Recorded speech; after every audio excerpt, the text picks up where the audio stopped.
Hey everybody, it's Sean Gibbons from the Communications Network. Welcome to the first special learning session we've had together at Com Network V+. Everyone's coming into the room now, so I'm going to yak at you for just a quick minute, tell you a couple things you can expect coming up in addition to today's presentation from our friends at Mott and Karma Lewis coming in from Flint, Michigan. You may notice our friend Marv is back with us. She's somewhere here probably on your screen, but if you need ASL interpretation services, you can find them there. We've also added some closed captioning services. So if you want that, chances are down below at the bottom of your screen. I'm presuming I'm sitting at the top of your screen. Down below at the bottom of your screen, you'll see something that says closed captioning. Go ahead and crack that open. You're welcome to follow along there. But while we're coming into the room, and folks still are, let's go ahead and go into the chat. You know what I'm about to ask you to do, because this is the drill now for us pretty much across the board. Enter into the chat, and if you would, make sure you're talking to all panelists and attendees, or maybe it says everyone, right? Type in your name, where you're coming in from, so where's home right now, and then this idea that we borrowed from Professor Brené Brown down at the University of Houston, and that's the two-word check-in. So just in 2 words, how you doing?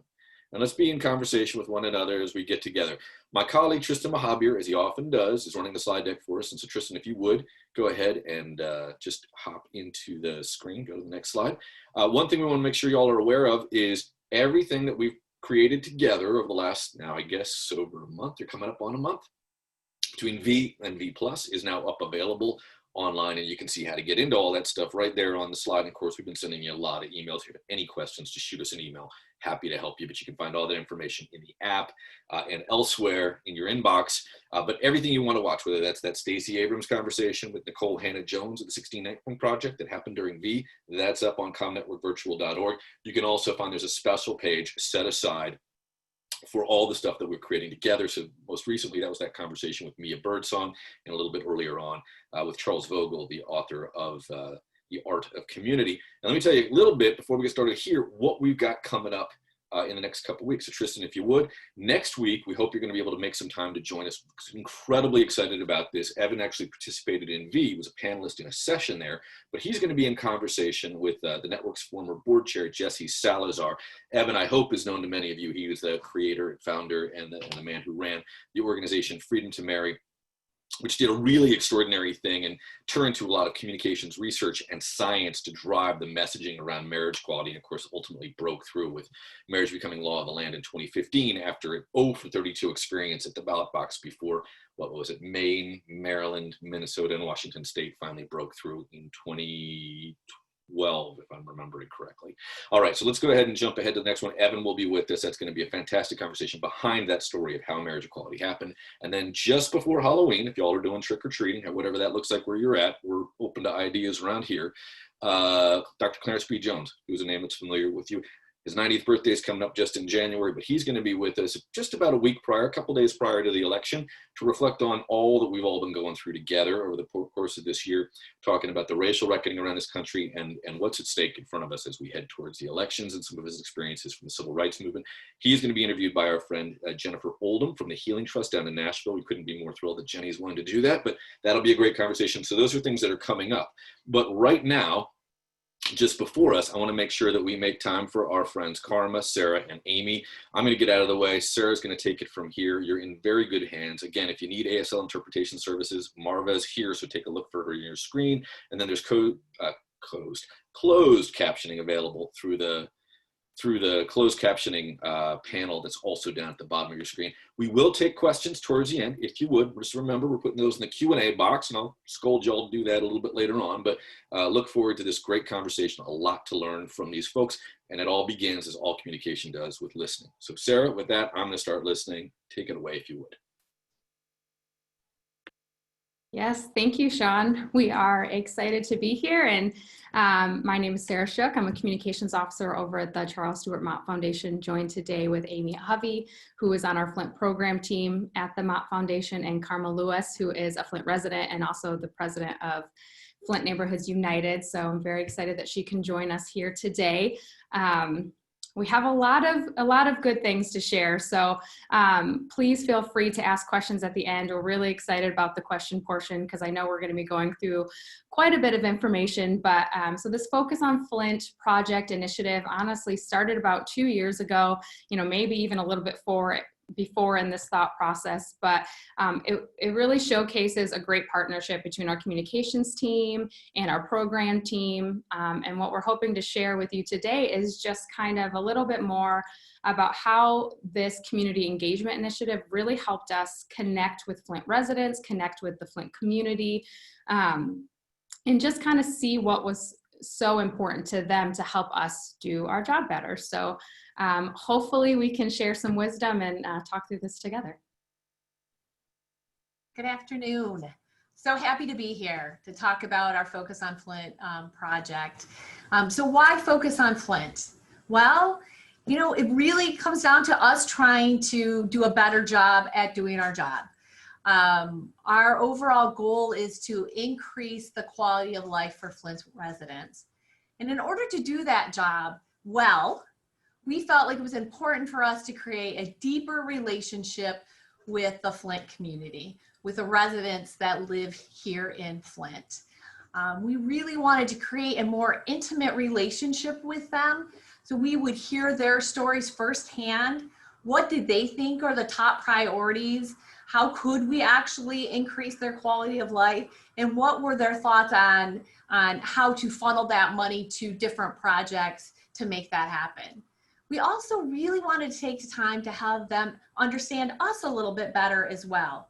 Understand what the Mott Foundation is all about, how we fund programs and projects, why we do what we do, and be able to kind of create relationships so we could work together moving forward to make Flint a better place to live. And it wasn't a short process. We definitely didn't just throw some things together. So this has been going on for a while, but we knew every step of this process, it was so important to hear from Flint residents. They were literally a part of every single step of the way. So it started with our Focus on Flint publication. We had 900 residents participate in a quality of life survey. You know, you probably have heard of Flint, Michigan. A lot of people have heard about Flint, Michigan because of the water crisis, but we really wanted to hear from residents. We wanted residents to be able to tell their own story about what life was like in their city, in their neighborhoods, in their communities, and instead of other people telling their story. So it started with that survey that we could hear from them. And the survey, along with some local, state, and national data, we created this publication to try to take a bigger look, a fuller picture of what life was like in Flint, Michigan versus, you know, bits and pieces. And even when we were looking for that information, we realized there was no one spot to find the information. And then we mailed the publication to every mailing address in the city of Flint. So residents, businesses, we really wanted them to see it, you know, and to share back with us. Does this actually sound like your experience? Does this make sense? Is this a good resource for you? But then we were able to take that publication and use it as a springboard for conversation. And so where there was so much work on the publication, it didn't become our focus at these meetings with residents. It was just kind of, hey, let's start talking about this, but now let's talk about your priorities and your concerns. Are they the same as, you know, the 900 residents that participated in this survey? And it was important. We asked simple questions. What are your priorities? What are your concerns? What are you seeing in your neighborhoods and your whole city that you really think needs to be focused on? And so as we're going through this process, past the community conversations, we didn't actually have a plan until we got through them. We wanted to really let the residents guide the process, because if we had in our mind how we thought it needed to end, I think that would have hindered us from truly listening to the residents. And so when we did, we heard some of their top priorities. Their number one priority was neighborhoods. And, you know, whether that was blight or safety or beautification, they wanted to make some changes that directly impacted where they lived. And so we took it from there. Like, okay, the next step was share your ideas. What projects, what initiatives, what would you actually like to see happen in your neighborhoods to help strengthen them? And then we're okay, now we have all these ideas, now what? So we let them vote. We said, here's some grant dollars that we want to put directly into your neighborhoods, and we're going to let you vote on it. And it was a process, and we learned a lot through it. We've never done something like this before, and we didn't actually know how it was going to end until we got there, which was actually kind of one of the fun parts about community engagement. And it showed that we were truly listening to them, because it's their community, and we shouldn't be making any decisions about Flint without hearing from the residents first.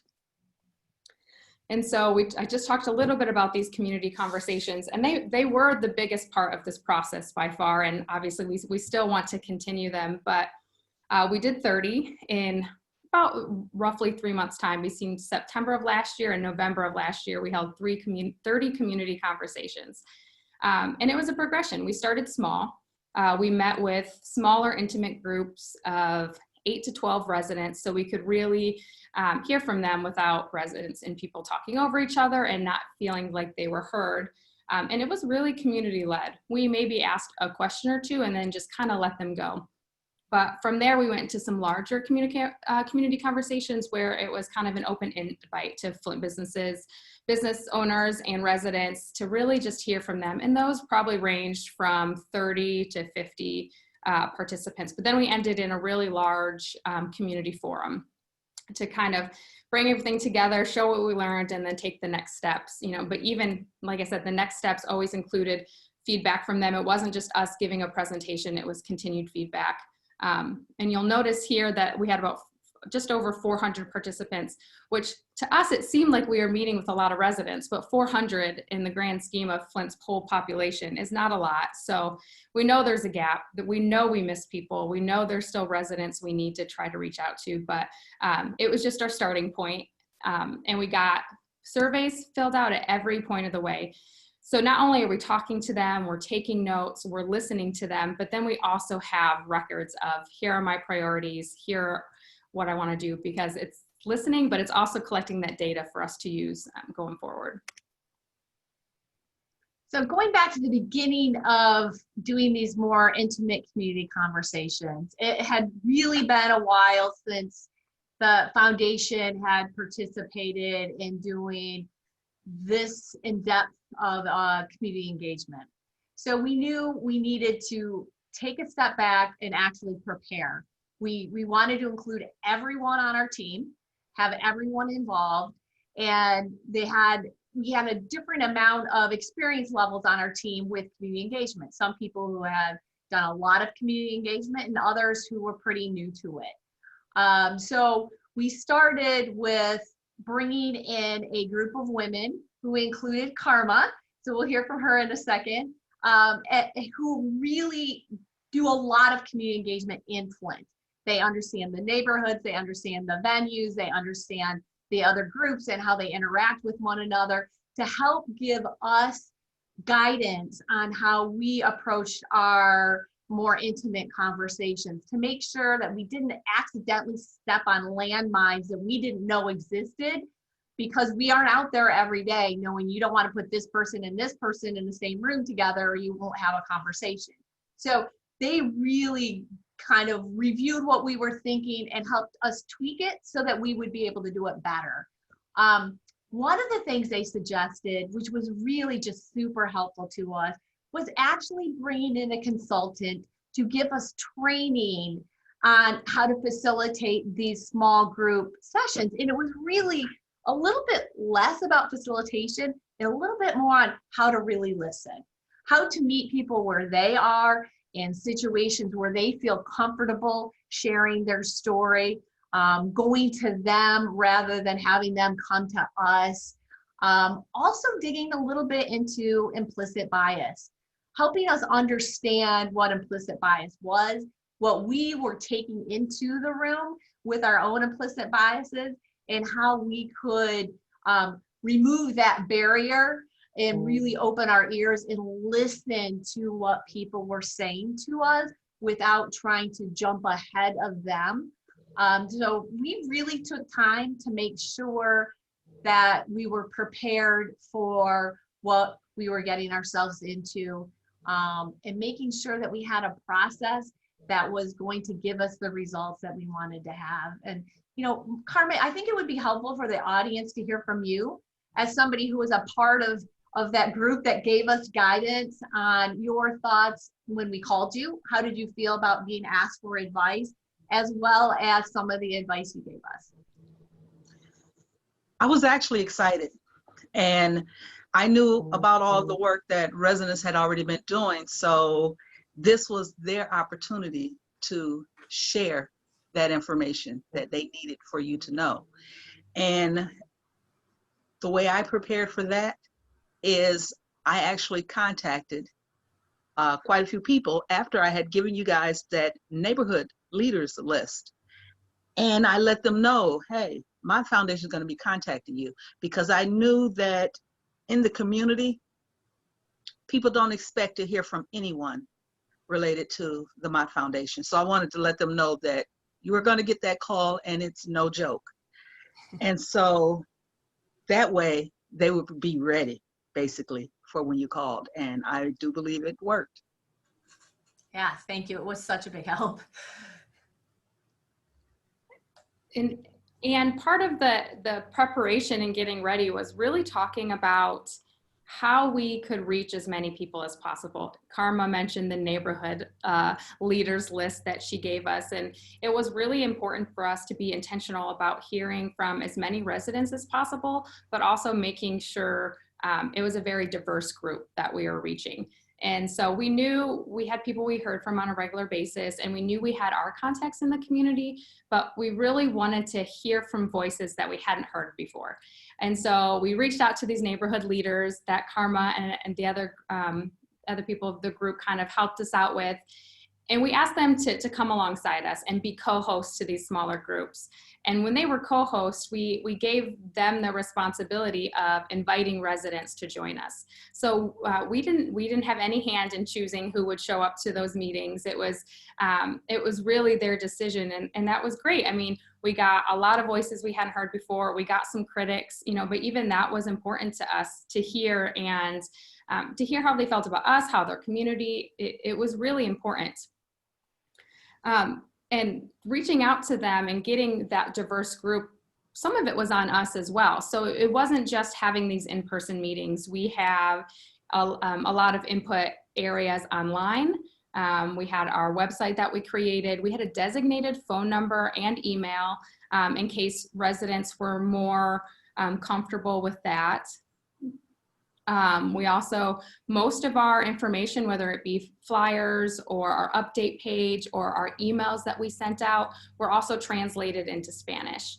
So we could reach that community as well. And every time we had a small group or a larger group meeting, we also made sure no one needed any other translation services. So when we say we wanted to reach as many residents as possible and a diverse group as possible, we also had to make sure we had material ready for all those different groups. Karma, can you just talk a little bit about why it was so important to bring in those community leaders and to really invite in that diverse group of residents? Because that was important, because they were the ones that were actually out there doing the work in order to attempt to improve the quality of life in the neighborhoods. And by going into their areas, their spaces, because I did receive some phone calls, Karma, are you going to come? We're going to meet here at this particular park. By doing that, that allowed them to be themselves, their authentic selves, because they are in their own spaces, sharing what they have with you. Mm-hmm. Definitely. Thank you, Karma. And so you see this information here, and it just gives a little bit of snapshot of the type of residents or the demographic that we spoke with. Obviously, you see a high demographic with our older residents, and it really just does show how active they are in their community. Sometime we took over a community meeting that was already happening, and they're retired. They're very committed. But it does show that, moving forward, we need to make a little bit more effort and reach out a little bit more for some of those specific age groups. But we are happy to see that there was at least a mix. But when you do have your co-host inviting for you, you don't exactly know who you're going to get to show up. But that is something moving forward that we'll try to fill in those gaps as well. Flint has 9 wards, and people do identify themselves by the community they live in or the ward that they live in. And so we just wanted to make sure when we were reaching out to those leaders and reaching out to different areas of the city that we were trying to touch on all. Again, you'll see a gap. There are 2 wards that are only 2% and 4%. And so obviously this being our first time doing something like this, we're going to work on that a little as well to make sure we are trying to equally reach out to some of those areas in the city. Talk less, listen more. And we had to, as Sarah mentioned earlier, we had to determine more ways to listen, right? So we had the small conversations. We also had surveys that we made available online with the website that was mentioned as well. And making sure that we also had surveys available where people were, right? So people are at the library, people are at our community centers, people are at the farmers market, or at City Hall. So again, trying to get to them where they already are rather than counting on them to go out of their way to come to us. So we really, really tried to make sure that we had surveys at a lot of those places. Also, as mentioned, having a phone line available, I think was important for people who prefer to communicate via the phone rather the internet or having to fill out a survey. Also helps to address if there's any literacy issues, to really have a lot of avenues available for people to be able to provide some input to us. We did this slide mentions, did we shy away from critiques? And of course we didn't. We were prepared for them. It's important to us that we hear them and that we listen to them and are able to make some adjustments in what we do, again, so that we can just basically do our job better. So we just really tried to make ourselves available so people could speak to us in any way that they felt most comfortable doing. Here's a couple things that residents specifically said to us in the comment areas of the surveys. And what it really came down to is, overall people were very thankful for the opportunity to give us some input, to have the conversations, to create the relationships, which, they feel comfortable now emailing us or calling us, and we feel comfortable reaching out to them to see how things are going in the neighborhoods. People were also anxious to know that the conversations were going to lead to something. Were we going to listen to what they had to say and actually invest in fixing some of those issues that they mentioned? That was also came through very clear, not only in the surveys, but also in the discussions that we had, the more intimate discussions. Karma, I think the audience would love to hear what you heard from the community that maybe they didn't share with us directly, but things that, kind of behind the scenes people were sharing with you. Yes, they were honored that, well, I'll use their words. The people in the ivory tower decided to come down to their neighborhoods and talk to us. And they were really tickled about that. And it made people happy that we're finally appearing to come together. Our residents are accustomed to my foundation funding services through other organizations and never really communicating with the residents. And so this was very different. And to top it off, Ridgeway White decided to do a Facebook Live on a cold day, which looked like a very, very cold day for him. Saw his breath and everything as he spoke.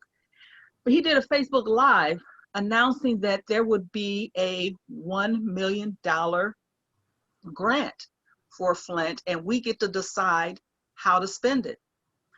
And he did that at a very difficult personal time in his life.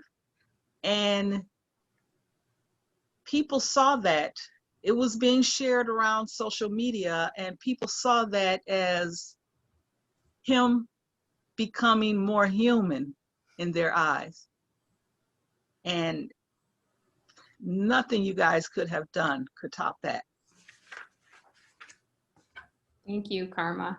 And that was transitioned well. And so Ridgway White, for those who don't know, is our president and CEO. And I'm going to actually show you the video that he put on Facebook. But it does kind of showcase the importance of having leadership involved. And he wasn't just involved, he was excited about it. And we didn't actually fully realize, how much the residents and the community appreciated that until we had some of these conversations with Karma. But as a little bit of a background, it was just shortly after his father and longtime Mott Foundation leader passed away. So you'll get a little bit of hints of that during the video. Hey everybody, Ridgway White here, coming to you today from downtown Flint, in front of the Flint sign. It's a beautiful Friday morning, sunny in Flint, 25 degrees, a bit cold. You can see my breath. Reason I'm coming to you today is I'm just feeling grateful for the sun, for all of the outpouring of support for my father and my family. It's been a tough couple of weeks, and I wanted to talk about things that I'm grateful for. First off, grateful for an event I attended last night, Art of Achievement Awards put on by the Chamber. They did an amazing job recognizing people that are working every day to help improve Flint, to make Flint a great place to live, work, and enjoy.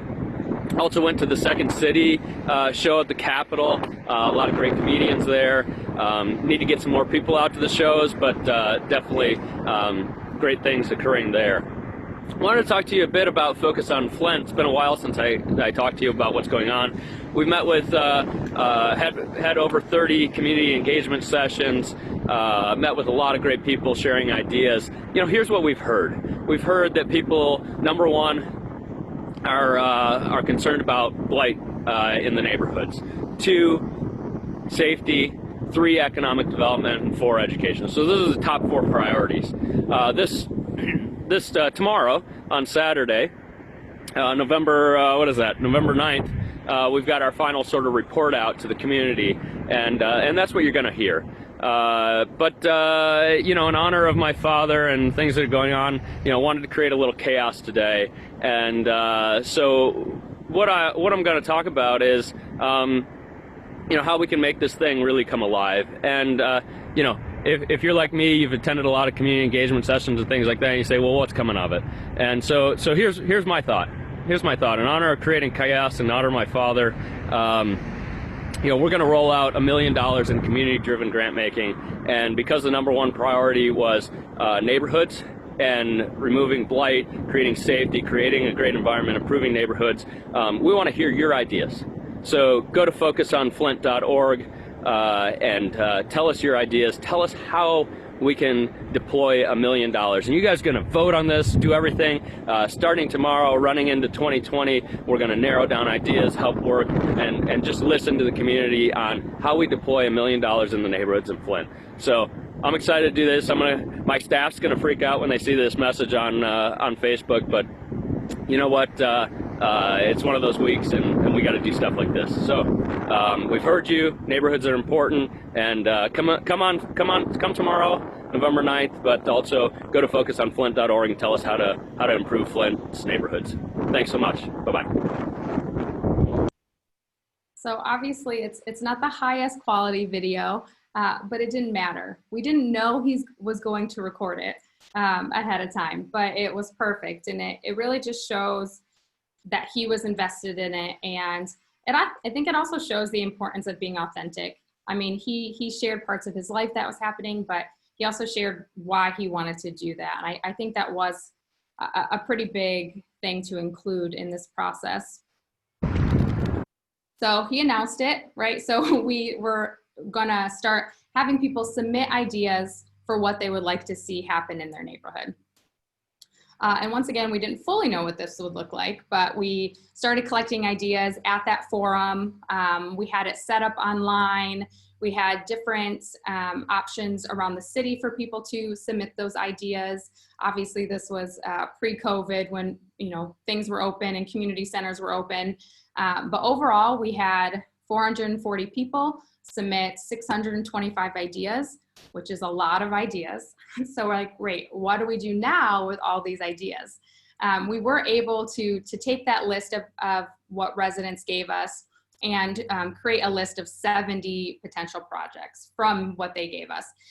We took out projects that we just couldn't fund. For example, someone suggested that we decrease mortgage interest rates, right? Not something the foundation can do. So we took some of those out, and there were a lot of similar ideas that we were able to combine.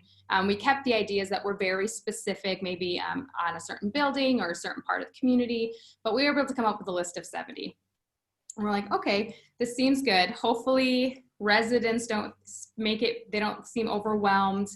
We didn't really know how this would go, but we created this list. We allowed them to vote.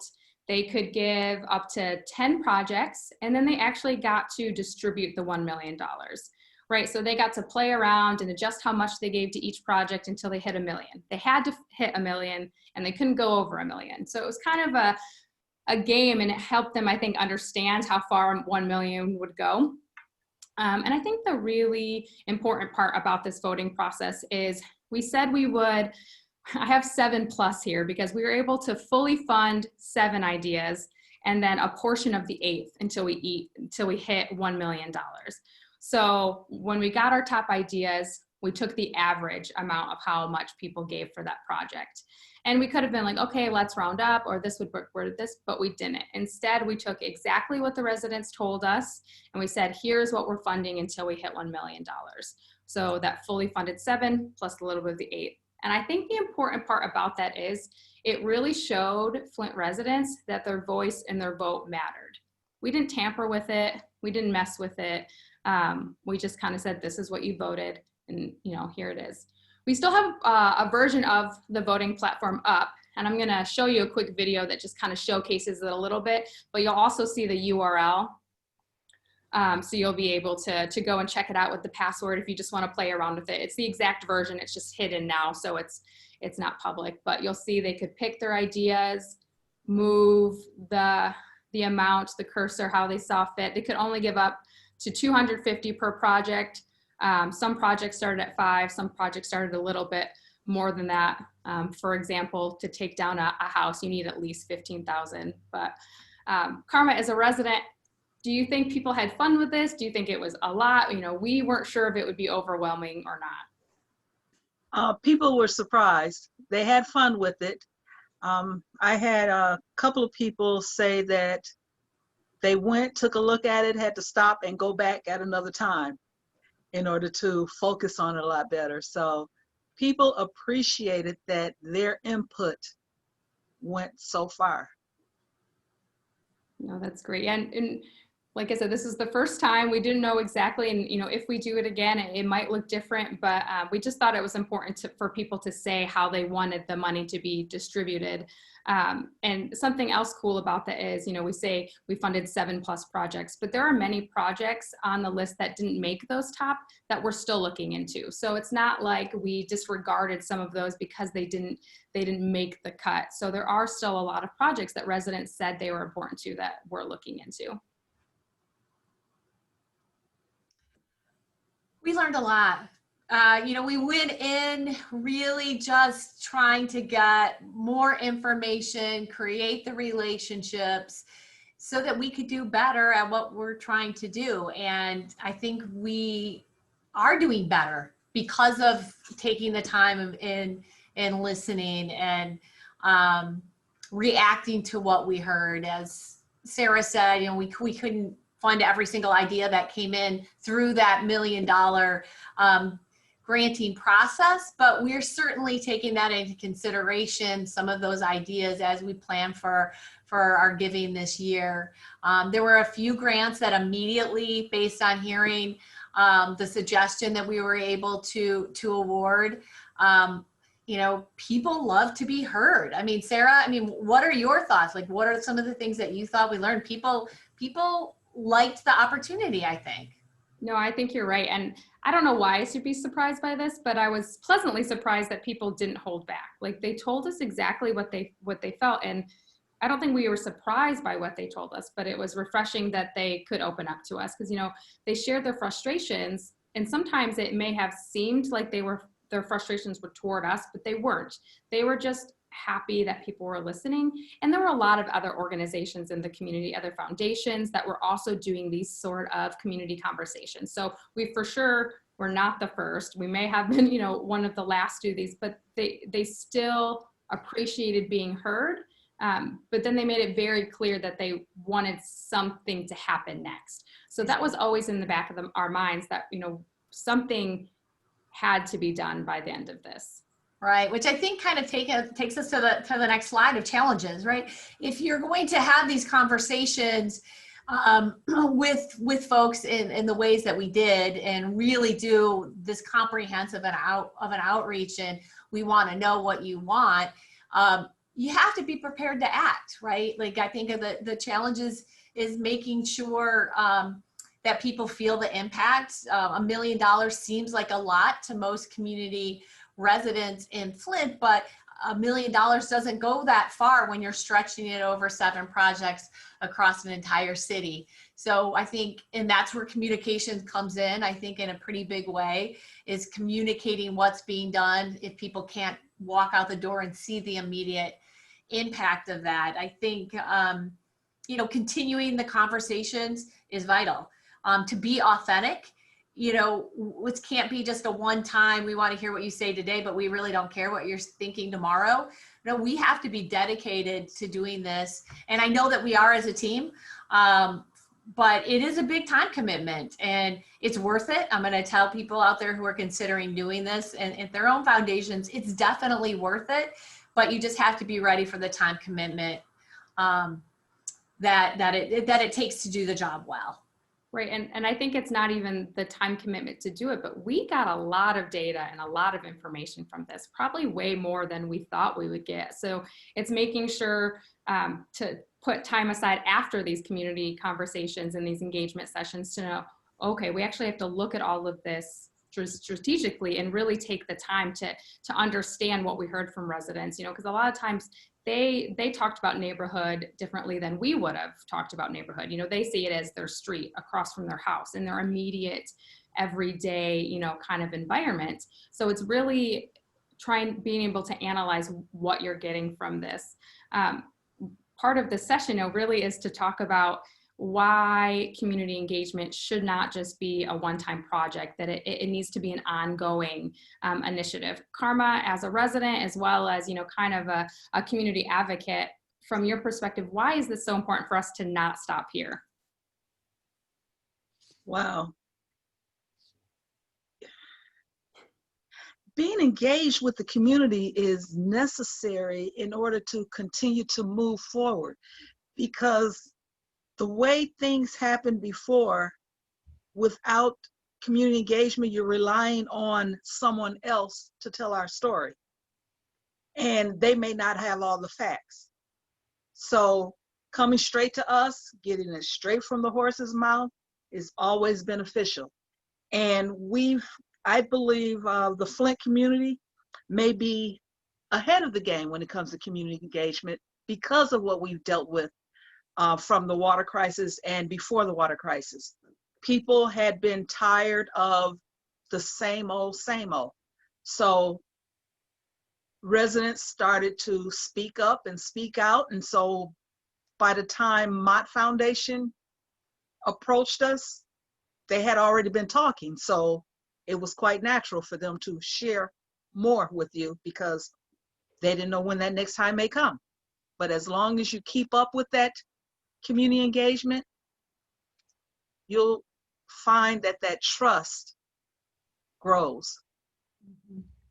And Karma, you mentioned this to Amy and I before as we were kind of getting ready for the session, and so I always like to bring it up if you don't happen to, but can you talk a little bit, you've mentioned before that you saw kind of a ripple effect, that there was that the momentum was kind of contagious. Can you talk a little bit about what you meant by that? It was the excitement. It was because people had been out there doing that work themselves with no funding or very little funding.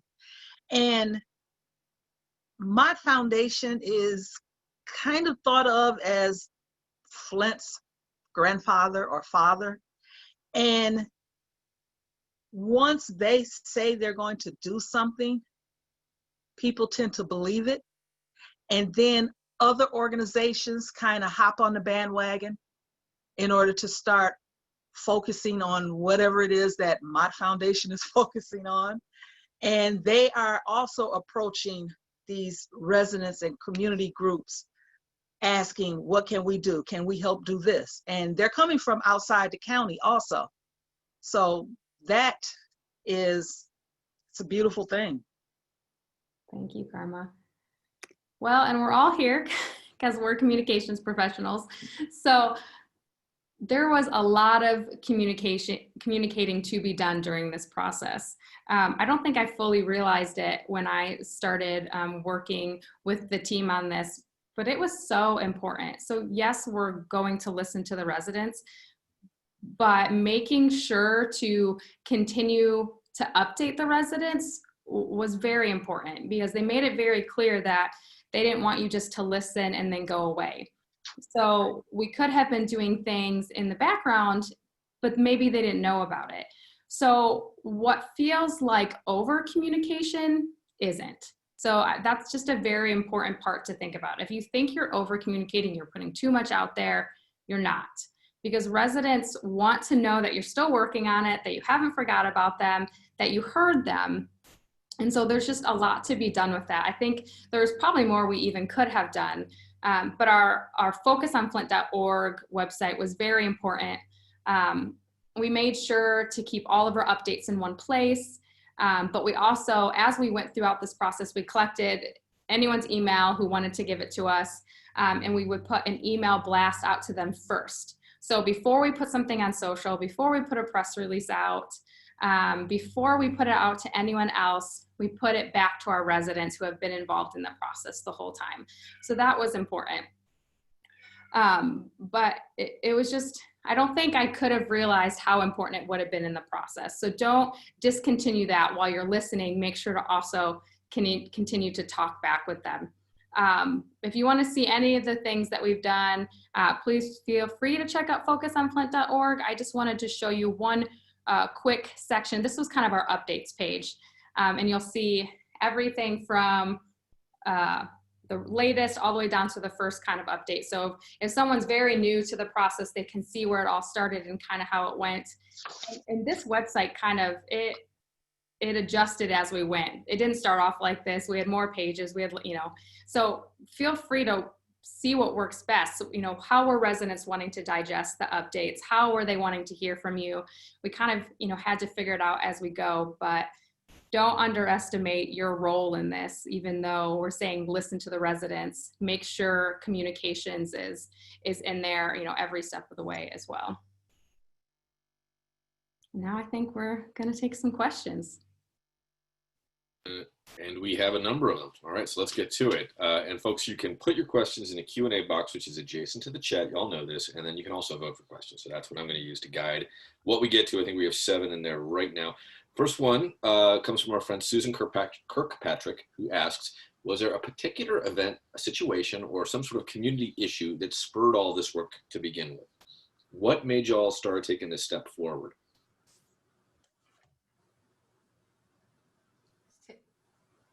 Amy, I'll start, and if you want to chime in, I would love Amy to chime in, because I kind of came in halfway through the process.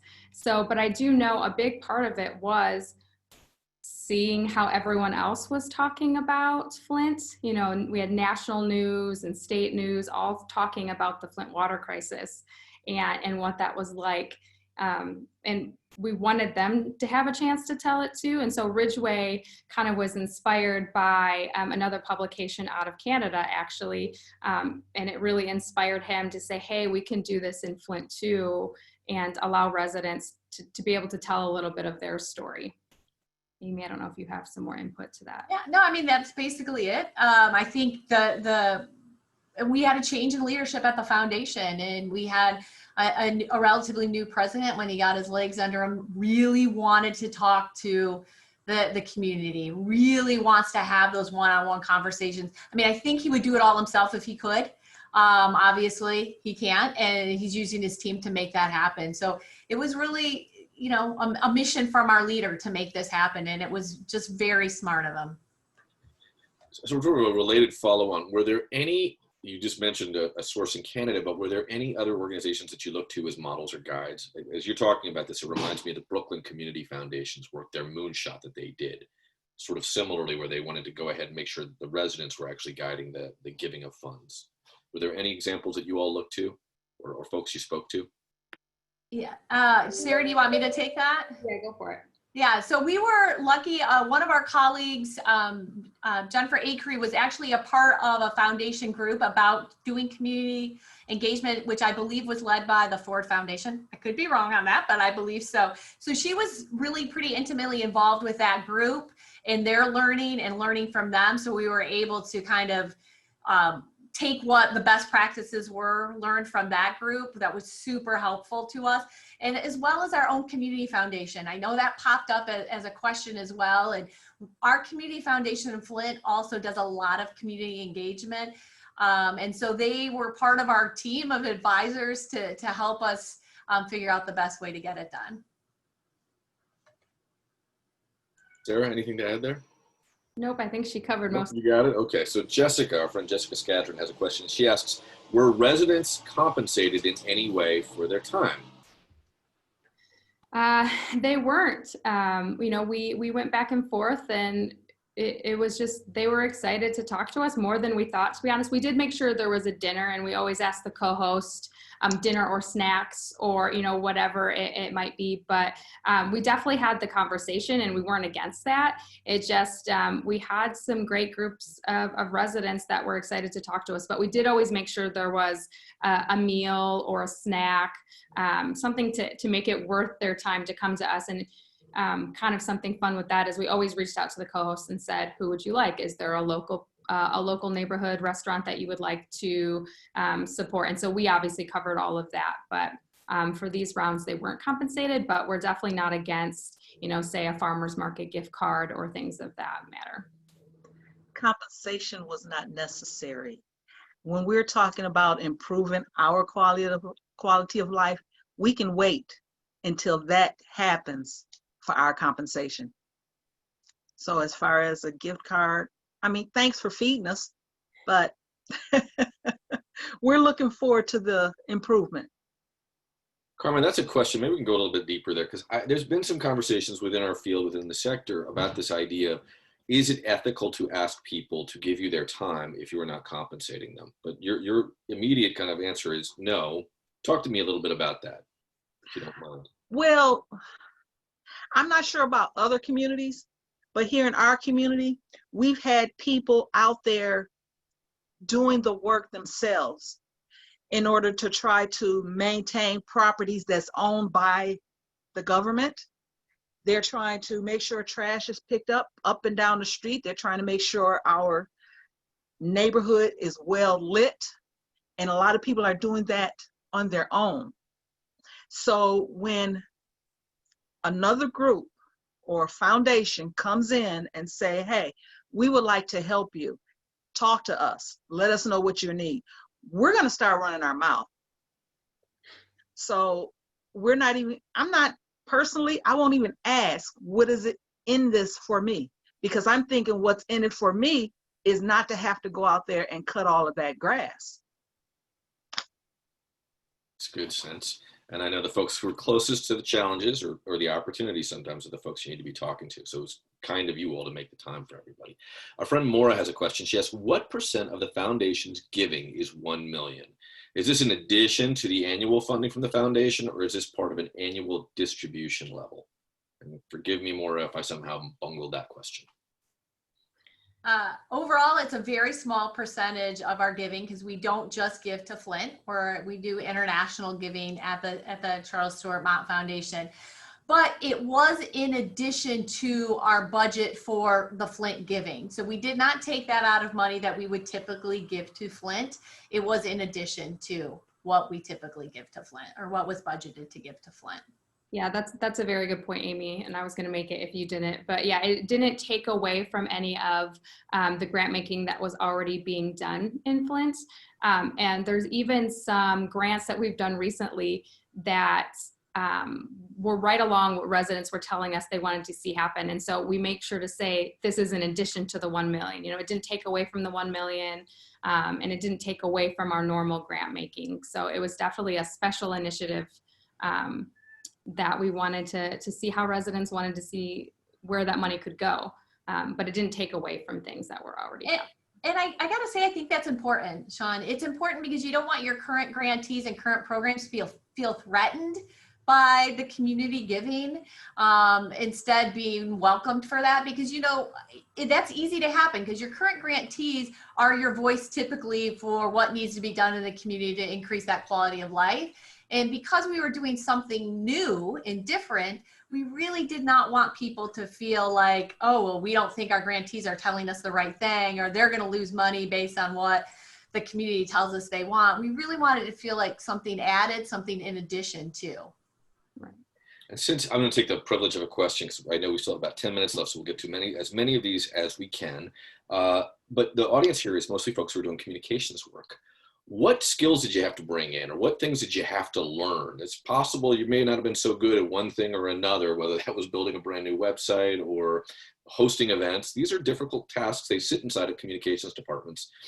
I know Catherine Thomas is a pro's pro, and she comes with that background from the Robert Wood Johnson kind of the coaching tree, right? She was there for many, many years. But what did you, Sarah, you and KT and the rest of the team at Mott who were doing the comms work, what did you have to learn? Or what could you lean on that you'd already been working on that complemented some of the things you were called on to do here? Yeah, I mean, there was a lot of stuff that we had to kind of bring in the mix. And some of it was all of a sudden we're like, oh, we need this. And to be honest, when we're talking about implicit biases and those things that we've learned, it wasn't naturally our key thing to be like, okay, we're creating this. Oh, we need to make sure we have a translated version. So that was kind of, you know, we had specific, you know, because we have our Latinx Community Center that is a grantee and we work with them on a regular basis, but we might have more, obviously, a Spanish speaking community outside of that community center.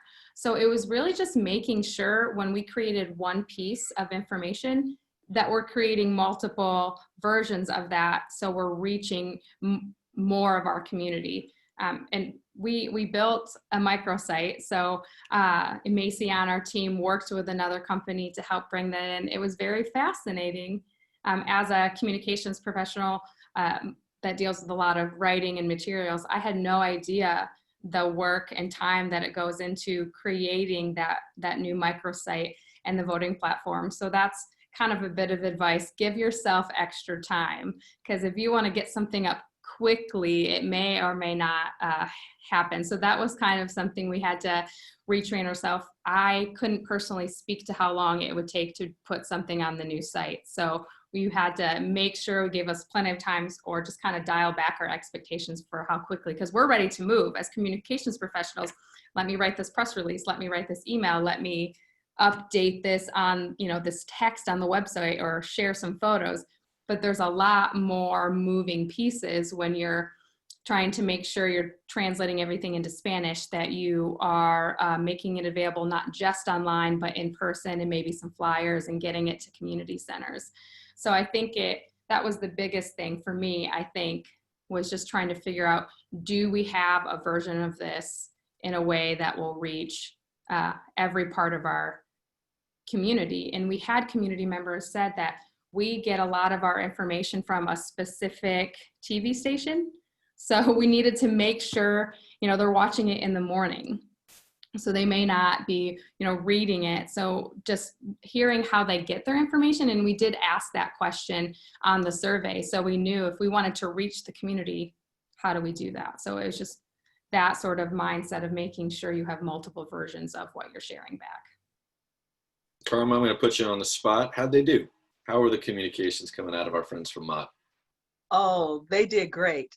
They even shared the information in our community newspaper, Flint, Our Community, Our Voice. It was all over social media. We had flyers, information at different locations. They hit it out the park. Oh, good. And can I ask a question? I'm just having some fun here, but did they speak philanthropy or did they speak English? They spoke English. Oh, They good. did a lot of talking, a lot of listening. They did a lot of listening, and I'm not sure who helped them out on that language part, because I was expecting it to be a little difficult, but it wasn't. We sometimes use the $75 words. I can't imagine KT would let that happen in her shop, but it does happen. We're all a little guilty of it. We love us some jargon. You make a good point. When we had the publication, a lot of work went into making sure we were paying attention to the literacy rates in our community. And we still were trying to balance that line of, is this accessible to a lot of people without feeling like we're talking down to them? Right. So, I mean, that is important as communicators, that you're authentic in what you're saying in a way that can reach more people.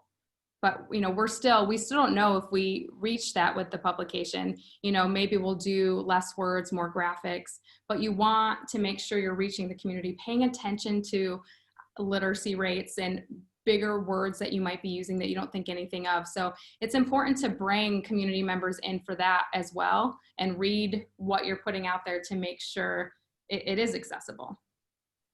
Yeah. I think the biggest problem was by the focus on Flint coming through the mail.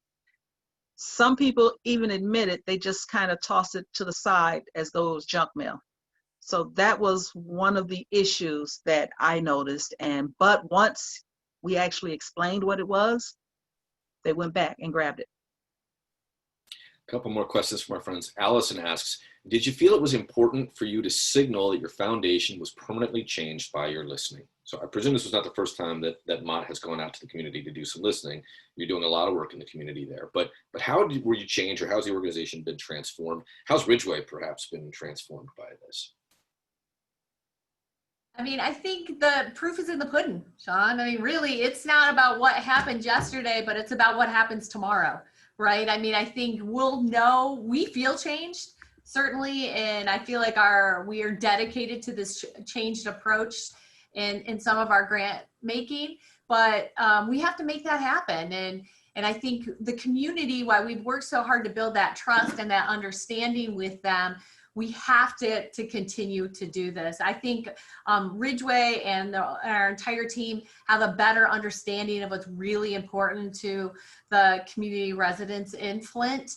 And we have a better sense of the importance of having that one-on-one relationship, and are really dedicated to continuing to see that happen.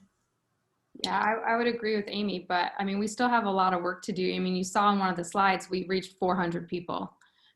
So to say our foundation has changed is probably a little premature, but it changes our mindset, I think, and how we want to approach it. And I think it just reminds us how important it is to listen. So to say we're a changed foundation is probably a little too far, but I know we're working toward that, to know why this type of engagement is so important. And it just kind of changes how we think about, you know, our grant making and communications. So this won't surprise you to hear some of our friends are already asking, so you did this, can I borrow some? And so Lisa has a question just like that. She's up in Alaska. She asks, could we see the form for input used at the community conversations in the survey? I think, Sarah, you had mentioned you might do the vote for specific projects differently. What would you change? And if it's easier to answer that offline, maybe the question could be, can Lisa shoot you an email or give you a phone call or tweet at you, or any number of different things in order to get some of those answers? Are you open to sharing what you're learning? Yes, absolutely. Feel free to shoot me an email. Okay. So Lisa, if you don't mind, we'll make sure we put you in touch with Cheryl. We'll take responsibility for that. Susan asks, and Amy, I think this is a question for you. How did you engage your board to gain their support for this initiative? How did that happen? I don't think we needed to convince them. I do think that is, but we kept them up to date on what we were planning. And it was great, actually, when we were working on our publication before we sent it out. We did show them a draft, and they were very engaged. They were excited about what we were doing. They had some very thoughtful feedback. I think that's the benefit and the importance of having an engaged board is they did take time to read it and look through it and give us their feedback. And it did help us rethink some things before we mailed out the final draft. So Amy, correct me if I'm wrong, but I don't think we had to convince them, but it was more or less, they were working alongside us because they were engaged in the process. I mean, we have a really good set of leaders at the Charles Stewart Mott Foundation. We really do. And they were excited about this work. And they also knew the potential pitfalls of doing this work. So they were dedicated as we were to making sure that we did it right and that we were actually going to listen and react to what we heard. And I think that was the most important thing to them as well. And they conveyed that to us and their trust in us to do that. So as Sarah said, we did not have to convince them. But you know, they were a little concerned as we were that we get it done, that we do it right, that we be authentic and that we do something with what we've heard. So maybe a good follow-on is our question from our friend Amy Plotch, who asks, will this change the way that you all operate on the program side and on the comm side looking into the future? Like, is this going to be a place that you'll look to as a place of learning and a place of growth? I can speak obviously from the communication side, and yes, absolutely. Not that we weren't authentic before, but I think it really just teaches us to think about not just what we're saying, but how we're saying it. So as Karma mentioned before, so we're not that ivory tower in downtown Flint, right? Like that we're trying to really understand the residents and where they're coming from, and we're talking to them like they're important and this is their community too, and they're involved. It's not us making decisions and letting them know about it. It's us kind of taking them along the process with us. So from a communication standpoint, it taught me a lot of things about creating communication pieces that are very inclusive. Yeah, no, I think that's right. I think also from a program side, realize how valuable those relationships really are, to be on the ground, to be open so that people see us on the streets. And if they're not seeing us, they feel free to call us. And, you know, we've had community residents since then just call and say, hey, can you meet me for lunch? I want to talk to you about something that's happening in my neighborhood, where typically we wouldn't have those types of relationships. So it definitely has changed us. And I'm very hopeful that we're going to continue to build those relationships and sustain them in the Flint community and reach more people in 2021, hopefully, when we can get back on the ground and we're not doing so much virtually. And Karma, what about you? What did you take away from this whole experience, or are you taking away? I realize it's not quite done yet. Well, with me, I may be a little different, but I see it as it's changed the community already. And we're looking forward to the next time, because the next time you're definitely going to have more people speaking up and sharing. And I like the fact that I could walk through downtown, see somebody from my foundation, throw my hand up, and they're waving back. So we're really all in this together now.